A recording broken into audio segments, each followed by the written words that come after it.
How is the Albanese Labor government working with local government to help our regions thrive? How does this compare to other approaches? Give the call to the Minister for Emergency Management, the Minister for Regional Development, the Minister for Local Government and the Minister for Territories.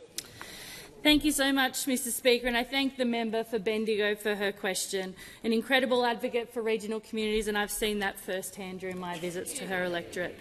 Mr Speaker, the Albanese Labor government supports a strong and sustainable local government sector because we know the important role that local government plays in helping communities to thrive. And that's why this budget we have committed over $3.6 billion for local government through the Financial Assistance Grant.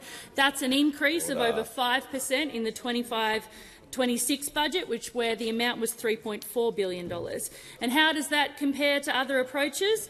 Well, those opposite froze indexation on financial assistance grants when they were in government, ripping nearly $1 billion away from councils.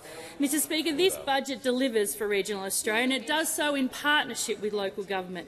$1 billion a year across the country through Roads to Recovery, $200 million a year under our Safer Local Roads and Infrastructure program, $150 million a year under our Road Black Spot funding. And, Mr Speaker, our Growing Regions program is already delivering almost $600 million in funding for community infrastructure across communities across our country.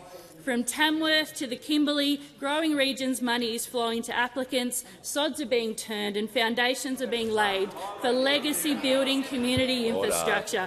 Projects like the now-completed Town Centre revitalisation in Mission Beach, Queensland, supported by $8 million in the Growing Regions Fund. And in this budget, there was a further $750 million for future rounds of Growing Regions and Thriving Suburbs. And I can't wait to back in more of those worthy projects across the country. And that is a very different approach to those opposite.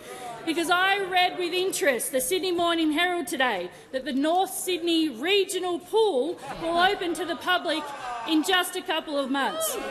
Only 5 years after it closed, only blowing out to $122 million, a project proudly sponsored by Senator Bridget McKenzie in the other place when she was Minister for Regional Services.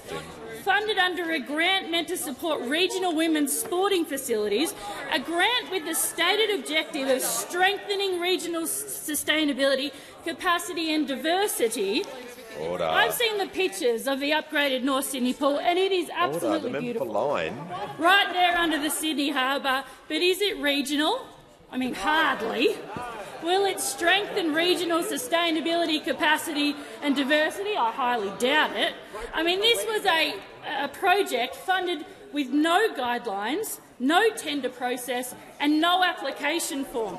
Those opposite used colour-coded spreadsheets to decide which regional communities got funding, and when it didn't suit them, they channelled money promised for regional communities to the North Sydney pool. We're building the Roma pool. You gave money to the North Sydney.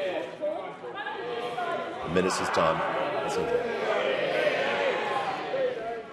Give the call to the member for